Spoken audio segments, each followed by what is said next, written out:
નમસ્કાર દર્શક મિત્રો, જનરપન ન્યૂઝમાં આપનું સ્વાગત છે।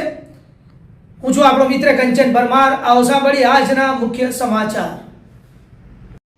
વડોદરા મહાનગરપાલિકા અને વડોદરા ભાજપ દ્વારા શહીદ દિવસ નિમિત્તે વડોદરામાં ક્રાંતિવીરોને ભાવાંજલિ।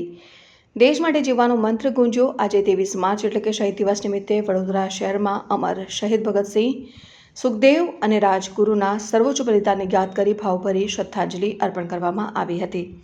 આ પ્રસંગે આયોજિત કાર્યક્રમમાં મીડિયા સાથે વાત કરતા અગ્રણીએ જણાવ્યું હતું કે માત્ર 24 વર્ષની નાની વયે દેશની આઝાદી માટે ફાંસીના માંચડે ચઢીને જનાર ભગતસિંહ આજે પણ ભારતના યુવાનો માટે પ્રેરણાનો સ્ત્રોત છે।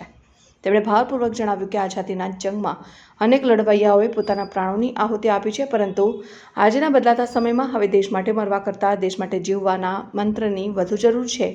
આપણે આપણા રોજિંદા જીવનમાંથી સમય કાઢીને રાષ્ટ્રના વિકાસમાં યોગદાન આપવું જોઈએ। નેશન ફર્સ્ટની ભાવના સાથે કામ કરીને ભારતને વિશ્વના સર્વોચ્ચ શિખરે પહોંચાડવા માટે દરેક નાગરિકે સંકલ્પબદ્ધ થવું જોઈએ।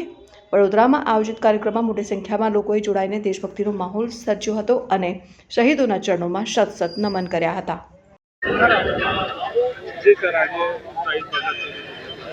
આજે 23 માર્ચ એટલે કે શહીદ દિવસ।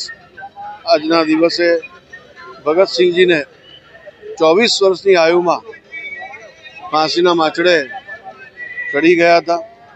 આ દેશભક્તિનો અનોખો જુવાળ એ વખતે યુવાનોમાં જોવા મળતો હતો। ભગતસિંહ પ્રેરણારૂપ છે। સાથે સાથે સુખદેવ, રાજગુરુ અને એના જેવા અનેક શહીદોને શહીદ દિવસે આપણે યાદ કરીએ છીએ, એમના ચરણોમાં સતત નમન કરીએ છીએ। ભારતની આઝાદીમાં અનેક લડવૈયાઓએ, અનેક યુવાઓએ પોતાની જીવનનું પરવા કર્યા વગર પોતાના પ્રાણોની આહુતિ દેશ માટે ન્યોછાવર કરી છે। આજના સમયમાં દેશ કે લીએ મરના સીખે સૂત્રની જરૂર નથી, દેશ કે લીએ જીના સીખે આ સૂત્રની જરૂર છે। આપણે આપણા જીવનમાં વધુમાં વધુ જે પણ કંઈ સમય હોય એમાંથી દેશ માટે કંઈ યોગદાન કરીએ, દેશ પ્રથમ એ ભાવના સાથે કામ કરીએ। ભારતને વિકસિત બનાવવા માટે, ભારતને વિશ્વના સર્વોચ્ચ સ્થાન પર પહોંચાડવા માટે સૌ નાગરિકોએ સાથે મળીને પ્રયત્ન કરવો જોઈએ। ધન્યવાદ।